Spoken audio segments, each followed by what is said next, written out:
sure that Alex was ready to play again, and what did you think you got out of him tonight in this return? I was really proud of him, and he could have stayed out a couple more days, and he knew the team needed him. He was sick over the Texas A&M. Like, he felt like I probably could have gone in and helped us, but he just wasn't quite there. So to have 1 day practice to do what he did, amazing, and looked comfortable. He took himself in and out, so he was good. He was good. Cal, right here. With your experience in the pros, Avery Johnson said that Tyler Eulis very comparable to Moses Bowles and Spud Wells in the NBA. He have a long career. Can you talk about that? Yeah, he's, Tyler,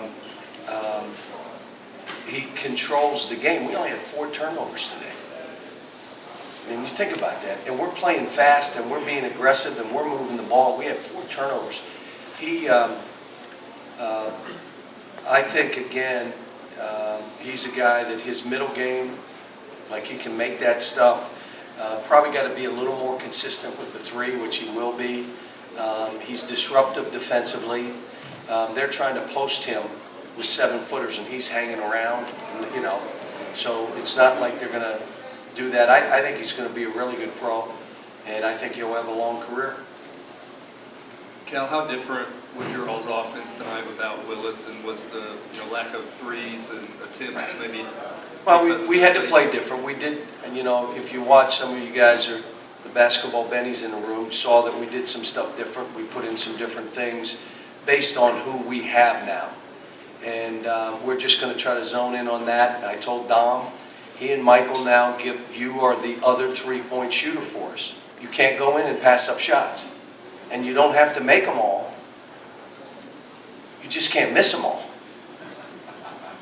So one of you guys step in and make a couple threes. You still have Jamal, you still have Tyler. Now, Isaac and Scal playing give us another shooter. So it's, and then what happened was we're pretty good defensively. Ended up defending a little bit better, and we rebounded better. I mean, we gave up 15 rebounds in the first half down at Texas A&M. Cal up front. Alabama didn't have much offensively tonight, but Retna Basahan, 29 points. What's it about his game? He was really good. I told him after. When I walked in here around 5. They said he was already on the court warming up. So that was over 2 hours before the game, and I grabbed him and I told him, I heard you were in here really early. I told him, just keep working. I said, he's shooting the ball, he's driving, he gets to his right hand, he's got a soft touch around the basket. He had 15 at half.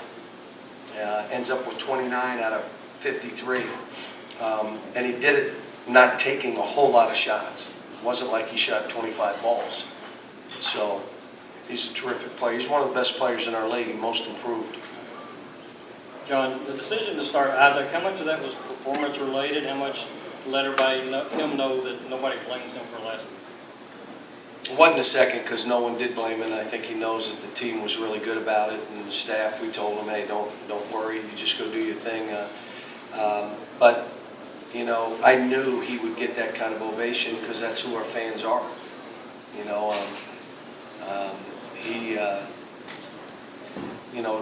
Again, I expected more rebounds from him, and I told him, there were 4 balls in the first half. 1 you went after with one hand, and a couple others you didn't pull in. He said, you're not going to play. And then I went to Scal. I thought Scal did some good stuff today. Grabbed a couple rebounds, and he's, you got to fight for your minutes. You got to prove you need to get on that court. Yeah, to kind of follow up on that, I mean, how concerned were you about the chemistry in the rotation? I mean, with getting Alex back and starting Isaac, I mean, how concerned were you? I'm going to tell you what's worse when you're in your office and 22 minutes before the game they say, Isaiah's out, he sprained his ankle. When? In the warm-up line. That's a tough one. Alex is out for the game. For what? His knee. What? Like right before the game. We had an idea of what we were doing, and I had a day to do some stuff. So it's next man up. I've always coached that way.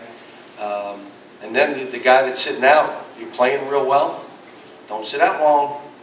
I tell them the Wally Pipp story. Never be heard of again.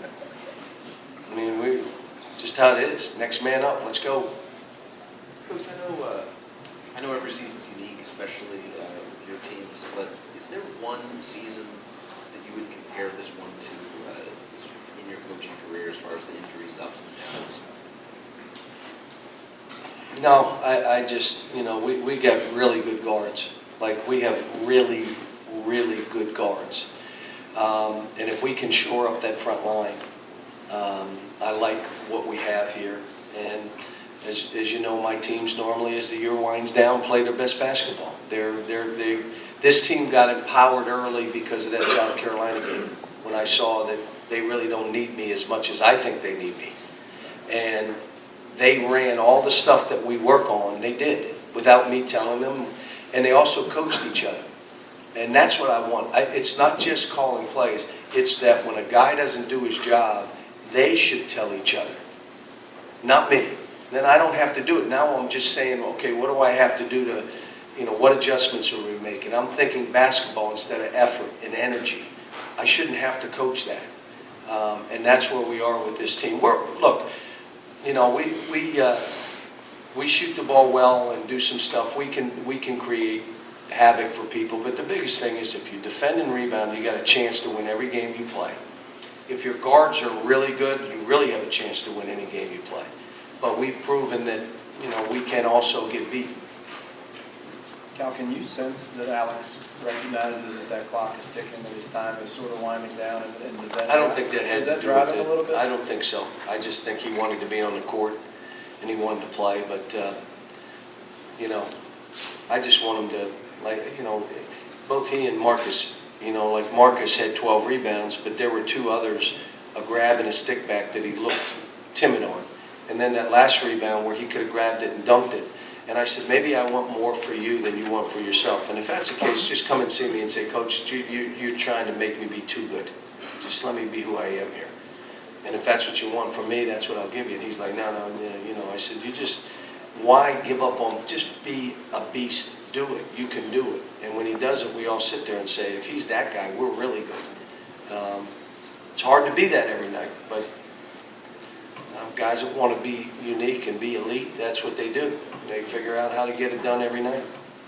John, maybe it was nothing, but I was just kind of curious. I know late in the game it was like Jamal took a shot you weren't pleased with. No, it wasn't a shot. It was a crossover, it hit off his knee, and he did it behind it.